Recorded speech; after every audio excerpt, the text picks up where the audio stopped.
Hello everyone, welcome back to zero YouTube channel. This is Shivani Keswani और आज हम बात करने वाले हैं IBPS PO की सैलरी के बारे में। कितना पैसा मिलता है, कब मिलता है और क्या क्या होता है, क्या क्या चीज़ें मिलती हैं आपको, सब कुछ हम इस वीडियो में कवर करने वाले हैं।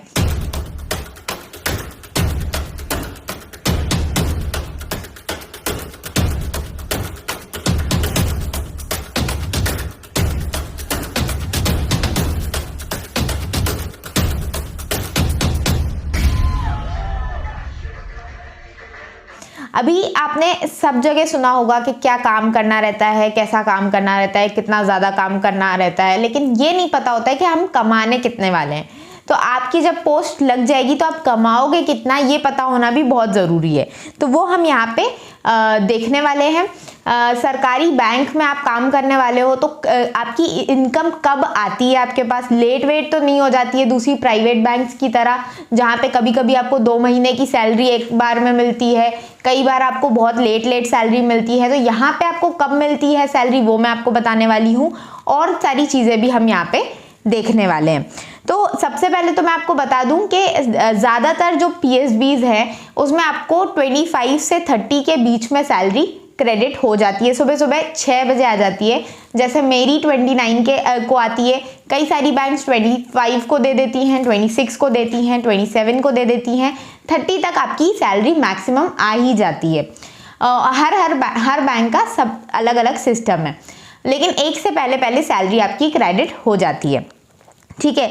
इसके बाद कई बार ये भी देखा जाता है कि फेस्टिवल्स में आपको सैलरी और पहले दे दी जाती है, क्योंकि खर्चा आने वाला होता है सामने, तो सरकार भी समझती है आपके सारी चीज़ें और आपको और पहले सैलरी दे दी जाती है। इसके बाद कहा जाता है साहब, बाप अपनी बेटी के लिए बिजनेसमैन से पहले सरकारी नौकरी वाला इंसान देखता है। तो आपको पता है कि कितनी अच्छी सिक्योरिटी होती है यहाँ पे, और हालांकि ये बात बहुत क्लियर है कि सिक्योरिटी काफ़ी प्रोवाइड करती है सरकार अपने एम्प्लॉयज़ को, आपको हर तरीके से प्रोटेक्ट रखती है, और काम तो देखो हर जगह करना ही रहता है। तो आइए सबसे पहले स्टार्ट करते हैं बेसिक पे से। तो यहाँ पे आपको बेसिक पे मिलेगी 36,000।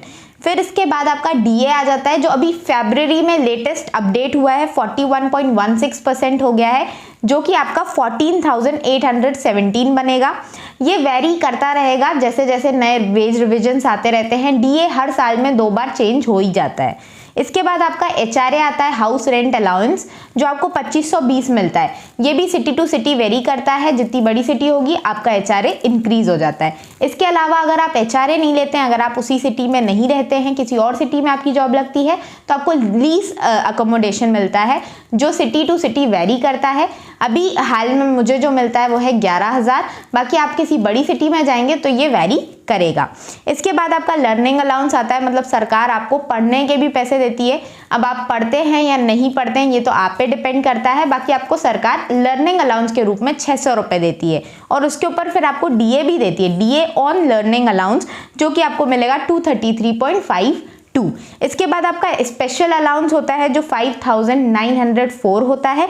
इसके बाद आपको स्पेशल अलाउंस पे भी DA मिलेगा, वो मिलेगा आपको 2,297 रुपीज़। इसके बाद आपका सिटी कॉम्पनसेटरी अलाउंस होता है, जो सिटी टू सिटी वैरी करेगा। इसमें आपको 1150 अभी हाल ही में मुझे मिल रहे हैं। जितनी बड़ी सिटी में आप जाएंगे उतना ज़्यादा कॉम्पनसेशन आपको मिलेगा इसमें। ये तो आपका पूरा ग्रॉस सैलरी बन जाती है, जो कि है 62,797.82।